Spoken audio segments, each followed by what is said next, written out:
선사연 칼럼. 이런 정치 행태 언제까지 보고만 있어야 하나.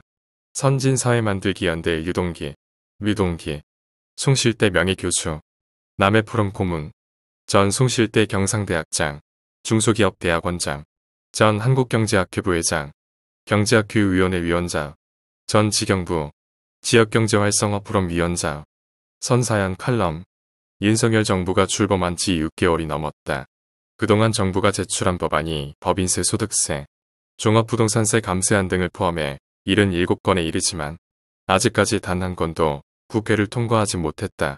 국회를 장악한 더불어민주당의 발목잡기 때문이다. 내년 예산안도 발목잡기 대상이다. 민주당은 정부가 추진하려는 사업의 예산은 깎고 자신들이 내세우는 정책을 위한 예산은 늘리려고 한다. 누가 집권당인지 모를 지경이다. 윤석열 정부라고 하지만 사실은 윤석열 행정부다. 윤석열 행정부는 전체 의석의 절반을 훌쩍 넘는 169석을 차지하고 있는 민주당의 입법부에 포위당한 형국이다. 대통령의 리더십과 여당의 포용력, 거대 야당의 건전한 비판과 협조가 절실한 이유다. 그러나 여야는 상호근제와 균형을 유지하며 국익을 위해 타협하는 모습은 전혀 보이지 않고 너 죽고나 살 자식의 소모전만 반복한다. 정당이 할 일이 정책 대결이 아닌 허접한 싸움질인가. 젊은 생명 158명이 희생된 이태원 참사를 보라. 야권은 이를 정치적으로 이용하려는 작태를 노골적으로 드러낸다. 이재명 민주당 대표는 세상 어떤 참사에서 이름도 얼굴도 없이 애도하느냐 며 희생자 명단과 사진 확보를 주문했다.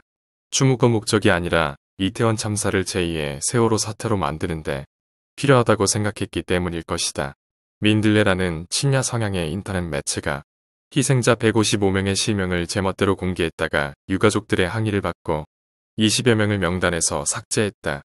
일부 유가족은 명단 삭제를 요청하는 절차가 어려웠다고 했다. 민들레가 그렇게 해놓았기 때문이다. 일부 국가에서는 이번 참사로 희생된 자국민의 실명이 공개된 데에 대해 항의했다고 한다. 유가족의 동의 없는 명단 공개는 유가족의 슬픔을 증폭시키면서 정치 장사를 하려는 후안무치한 폭력적 범죄 행위다. 야당 의원 7명은 정권 퇴진 촛불 집회에서 윤석열 정권 퇴진을 외쳤다. 이 대표의 사법 리스크 방패막이로 삼으려는 것인지 알 수 없지만 국회의원들이 국민이 선택한 정권 교체에 굴복하고 헌정 질서를 흔드는 주장을 한 것은 예사질일 수 없다.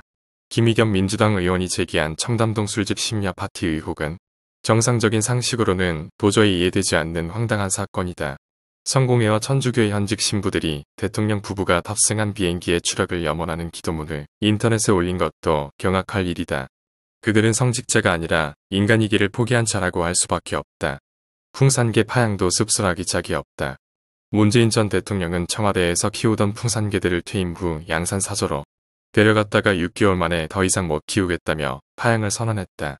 새끼 한 마리는 계속 키우겠다며 북한 김정은에게서 선물 받은 2마리를 정부에 인도했다. 사료비와 관리비 명목으로 월 250여만 원을 정부가 지원하지 않기 때문이라지만 설마 돈 때문에 그랬을까? 논란이 일자 문 전 대통령은 6개월간 풍산개를 무상 양육하고 사랑을 쏟은 것을 고마워해야 한다고 했다. 본인 스스로 개를 사랑해서 키우겠다고 해놓고 이제 와서 누가 누구에게 고마워해야 한다는 것인가? 민주당의 김건희 여사 헐뜯기가 도를 넘고 있다. 캄보디아 순방 중 심장병 어린이를 방문한 것을 놓고 빈곤 포르노라고 표현한 것은 지나친 비난이다. 김 여사가 조 바이든 미국 대통령의 팔짱을 꼈다고 헐뜯은 것은 내로남불의 전형이다. 문 전 대통령 부인 김정숙 여사도 에마뉘엘 마크롱 프랑스 대통령과 팔짱 낀 적이 있고 당시 청와대는 이를 홍보까지 했음을 까맣게 잊은 모양이다. 윤 대통령을 흠잡을 게 없으니까 김 여사를 헐뜯어 윤 대통령을 간접 공격하려는 심산인가 보다. 참으로 졸렬한 행태다. 요지영 야당의 주요 활동이 고작 대통령 부인 스토킹이라면 속아 웃을 일이다. 언제부터인가 우리 사회는 일어나는 일마다 해결책을 찾기보다 그걸 빌미로 갈등을 부추기고 서로 증오하고 갈라서서 싸운다. 그러면 공동체는 붕괴한다. 어느 정권을 지지하고 안 하고의 문제가 아니다. 우리 경제와 국민의 삶이 그러한 정치에 매달려 있으면 미래가 없다는 걸 말하고자 합니다. 그런 정치와 그런 정치인들, 본업을 제쳐놓고 사실상의 정치 활동에 전념하는 정치꾼들의 일그러진 행태를 어떻게 떨쳐낼 것인가를 우리 모두 고민하고 답할 때다.